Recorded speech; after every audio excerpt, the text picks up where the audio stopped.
김모 서기관의 지속적인 갑질 폭언으로 인해서 병가를 신청했었는데 치료 도중에 심각한 공황장애 우울증을 앓았고 결국은 약물 과다 복용으로 스스로 목숨을 끊었습니다. 식사 준비하는 주무관에게는 밥순이라고 발언하고 혼인신고 전에 임신한 직원에게는 애비 없는 애를 임신했다. 저출산을 담당하고 있는 부처에 있는 공무원들이 해야 되는 업무가 끝난 주무관에게 불필요한 업무를 강요하고요. 연봉 협상 대상자인 공무직에게 급여를 깎겠다. 그래서 징계성 인사인지는 모르겠습니다만 상주 보건소로 파견을 나갔었습니다. 그런데 이제 보건소장으로 파견 나간 김 서기관이 역시 갑질을 계속합니다. 이틀에 걸쳐서 회식을 진행했는데요. 냉면 그릇 사발에다가 소주 맥주 한 그릇에 부어서 다 돌아가면서 이제 한 모금씩 마시게 하는 거죠. 이게 잔을 돌리는 게 이게 보건복지부 공무원들이 요즘 누가 잔을 돌립니까? 회식 자리에서 먼저 자리 뜨는 사람들은 이름 기억해 두겠다. 자리도 못 두게 하고 무조건 마시게 하는 거죠.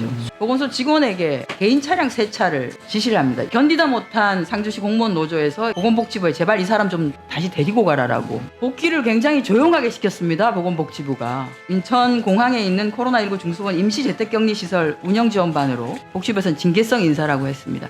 장관께 제가 요청을 드리는 것은 외부 인사로 하여금 이것에 대해서 철저하게 재조사를 좀 하게 해주시고요. 재발 방지 대책을 함께 수립해서 위원회에 보고해 주시기. 네, 그렇게 하도록 하겠습니다. 아마 최근에 장관께서 이 내용을 아시게 되셨을 텐데요. 이모 주무관입니다. 고용노동부에서 네. 보건복지부로 전출해 왔죠. 2021년 10월 5일에 전입해서 응급의료과에 배치돼서 근무하던 도중에 약 2주 반 정도 근무를 하던 중에 김모 서기관의 지속적인 갑질 폭언으로 인해서 병가를 신청했었는데 치료 도중에 심각한 공황장애 우울증을 앓았고 결국은 약물 과다 복용으로 스스로 목숨을 끊었습니다. 올해 해당 주무관의 어머니가 국민신문고에 갑질 신고를 했고요. 4월 달입니다. 남편이 감사 및 순직 신청을 5월 달에 인사혁신처에 한 상황입니다. 사망 사고가 발생하고 난 이후에 진료 기록을 검토했던 보건복지부가 전입을 했지만 응급의료과에서 근무 기간이 너무 짧다. 7일 정도. 그래서 그 근무 기간 동안에 크게 직접적으로 인과관계가 있겠느냐라고 해서 연관성이 미흡하다라고 판단을 한 것 같고요. 그렇지만 이제 감사관실에서 해당되는 김모 서기관에 대해서 조사를 했더니 다른 갑질 사건이 나타나서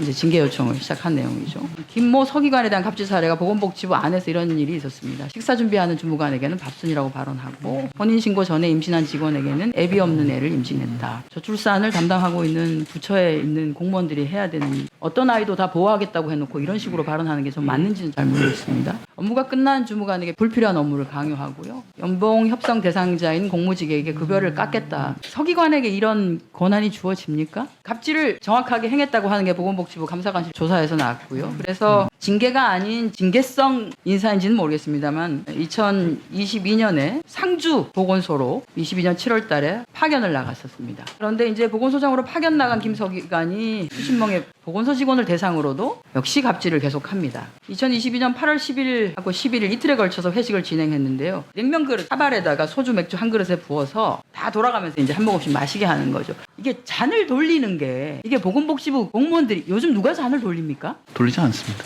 아니 그렇게 했다고요. 회식 자리에서 먼저 자리 뜨는 사람들은 이름 기억해 두겠다. 자리도 못 두게 하고 무조건 마시게 하는 거죠. 술을 강제로 권유하기도 했습니다. 이것뿐 아니고 사발주 회식 사건이 있고 난 뒤에 문제가 되니까 국무조정실에서 조사를 했습니다. 그랬더니 이분이 사발주 관련해서는 3회에 걸쳐서 사발주를 돌려 마시게 했고 이게 당시 포스트 오미크론이라고 해서 갑자기 오미크론이 많이 발생할 때였는데 공무원 복무관리 지침을 위반했다라고 하는 거고 보건소 직원에게 개인 차량 세차를 지시를 합니다. 이것도 상주 보건소에 오자마자 내 차 좀 세차해라고 지시하고요. 이런 경우가 몇 차례가 더 있었습니다. 또는 본인이 차량을 관사에 주차하기가 어려울 경우에 자기 차량을 관사에다 갖다 놓으라고 지시한 것도 7, 8월 한 2달 동안에 6번이나 됩니다. 그것뿐 아니라 7월 15일부터 12월 23일까지 금요일 오후만 되면 사라집니다. 복무지를 이탈하고 있죠. 이러다 보니까 이제 상주시에서 이 해당 부분에 대해서 문제를 삼아서 상주시 보건소에다가 기관 경고를 하게 됩니다. 그리고 견디다 못한 상주시 공무원 노조에서 2023년 올해 초에 1월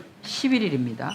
보건복지부에 제발 이 사람 좀 다시 데리고 가라라고 요청 공문을 보내죠. 지역 언론에서도 대서특필됐습니다. 굉장히 부끄러운 일입니다. 복귀를 굉장히 조용하게 시켰습니다. 보건복지부가. 그리고 인천 공항에 있는 코로나19 중수본 임시재택격리시설 운영지원반으로 공항 이송 지원팀으로 보내는 것이 전부였습니다. 이게 이제 복지부에서는 징계성 인사라고 했습니다. 저는 이렇게 인상되는 서기관이 징계를 당했다라고 하는 게 좀 제대로 알려졌다면 이 해당되는 주무관이 자살에까지 이르지는 않았을 거라 생각합니다. 연가를 끝내고 다시 돌아와서 이 서기관을 만나야 될 거라고 하는 불안감과 두려움 때문에 결국은 약물을 받아 투입해서 자살을 한 것입니다. 이게 자살 예방을 담당하는 부처에서 자살한 직원에 대한 사후관리 부분도 제대로 되고 있지 않은 것 같습니다. 일단 장관께 제대로 보고가 안 된 것 같고요. 장관의 인지 시점이 보건복지부가 인지한 시점과는 좀 차이가 나는 것 같아요. 아직도 제대로 된 진상도 조사가 좀 안 된 것 같습니다. 그래서 장관께 제가 요청을 드리는 것은 외부 인사로 하여금 이것에 대해서 철저하게 재조사를 좀 하게 해주시고요. 조직 내 문화, 저는 이게 보건복지부 안에서 있어서는 안 되는 내용인 것 같습니다. 재발 방지 대책을 함께 수립해서